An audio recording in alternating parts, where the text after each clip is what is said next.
1, Wait, Lowy. 2, 3, 4,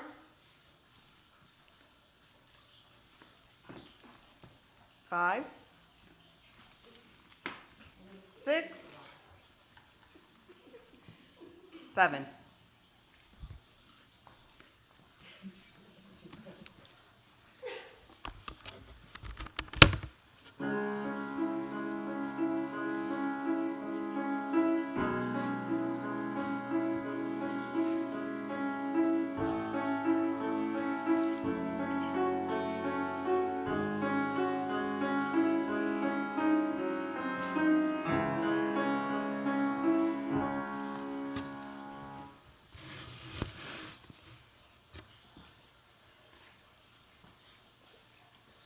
The healing properties of music.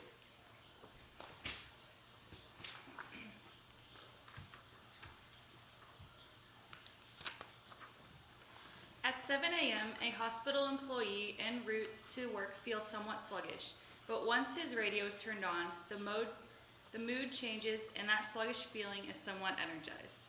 A girl has a fight with her sister and feels melancholy, but after pressing the button on her iPod, her sad mood eventually lifts. The power of music. While many are skeptical, I am here to explain why music therapy is medicine for the soul and body, and also to encourage my cousin Victoria, who is considering music therapy as a major, not to get discouraged. You will eventually find a school that offers this major. Music therapy can be defined as the treatment of disease by means of music, but what isn't realized is that as an alternative therapy from ancient times to the present, it has done much more healing than our medical community and insurance companies discern. Alternative medicines and holistic measures are often questioned by the public and flatly overlooked by insurance companies as valid covered treatments. More money needs to be invested in research and more studies undertaken to prove how beneficial this treatment really is. My job is to persuade my audience, physicians, and insurance companies to reconsider recommending and covering this treatment as a valid form of therapy, and to have more universities offer degree programs in this salient field.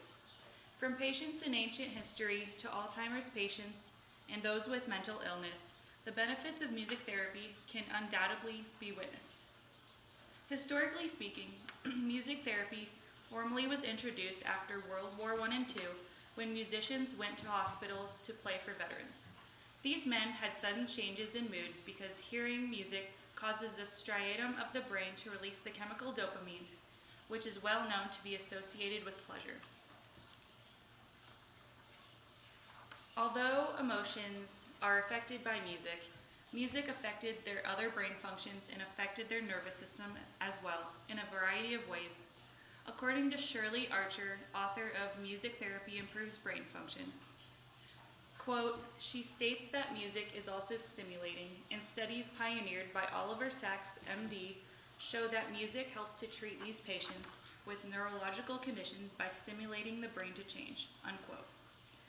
Even prior to the wars, music was used as a healing medium and is evident in historical writings in biblical scriptures of ancient civilizations such as Rome, Egypt, China, India, and Greece.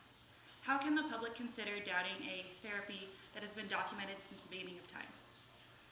Now, the past is the past, but moving on to more modern times, let me present how music therapy has assisted patients with Alzheimer's disease. According to author Kei Toyoshima in his journal article published by the International Journal of Alzheimer's Disease in 2012, he provides research that focuses on why and how music and the different parts of music, such as rhythm, melody, and song, affect neurologic, developmental, and health-related issues. His areas of study include language and speech, and communication, memory and attention, and other cognitive issues, sensory perceptual issues, motor and movement, and degenerative issues. Quote, by stimulating the brain, music affecting the mind-body connection can reactivate speech centers, prompting memory and improving gait and coordination, unquote. Patients respond to rhythm, the feeling of movement, of sound and time. It's an alternative mode of communication in Alzheimer's and dementia patients and can help jog memory. After listening to music, Alzheimer's patients who have thinking and memory impairment as well may recognize songs from their youth or respond excitedly to music. A prime example of this was my grandfather. He had brain cancer and in the end suffered with dementia. But once we would play his Greek music, the joy on his face was ineffable. Why would insurance companies deny such happiness to patients that could be helped with music therapy? Music therapy is a great tool that can be used to relieve stress and mental illness.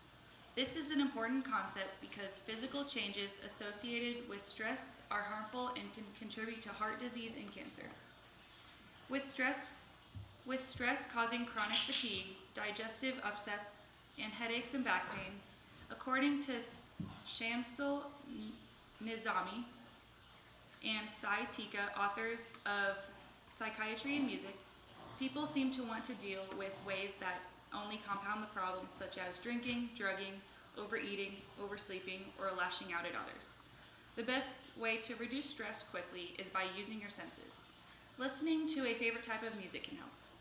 Quote, soft, slow, non-lyrical music significantly decreases systolic blood pressure, heart rate, respiratory rate, and oxygen saturation, unquote. While listening to calming music, patients have been examined with an ultrasound to measure blood vessel dilation, and they dilated about 0.25%. Once again, a non-pharmacological method to calm people down. Laura Halligan, from her academic journal entitled Reaching Patients Through Music, states that mental illness is misunderstood. Instead of trying to understand people who have the demoralizing symptoms of mental illness, society instantly stereotypes them, punishes them, and sometimes imprisons them for signs of abnormal behavior that they cannot comprehend. Many people get to the point where they're out of control with their mind and emotions and can feel suicidal, terrified, and isolated. She supports that theory that, quote, music therapy can support people with mental health needs by encouraging motivation, providing a forum for exploration of feelings, developing social skills, self-awareness, and awareness of others, and stimulation of movement through improvisation and spontaneous music making, unquote. Having music therapy sessions incorporated into a mental health facility motivates people to join in a group and become part of a comfortable setting where participation is strictly voluntary. Since it is not structured like everything else seems to be in a hospital setting, patients are more likely to participate as it is not threatening to them and they can express themselves freely without even talking. According to authors Tressa Camo and Susan Steele in their journal article, quote, the effect of complementary music therapy on the patient's post-operative state anxiety, pain control, and environmental noise satisfaction, they agree that singing and playing musical instruments makes patients smile, unquote. Having music, it is this sense of community and acceptance that makes patients feel important and willing to put forth more effort into getting well. Studies this far seem to conclude that music does indeed have a tangible effect upon our physical and mental states. We need to persuade more professionals that music therapy deserves a lot more respect and funding for more scientific investigation in order to get its approval for more use in hospitals. We also need to convince more universities to offer it as a degree option. Just as in pet therapy, it is a more holistic approach to treat patients. Please consider donating to the IMNF, the Institute for Music and Neurologic Function. It is an organization that has provided grants to fund research and has conducted projects to identify new and effective music therapy methods for patients suffering with dementia, Alzheimer's, anxiety, and depression. Thank you.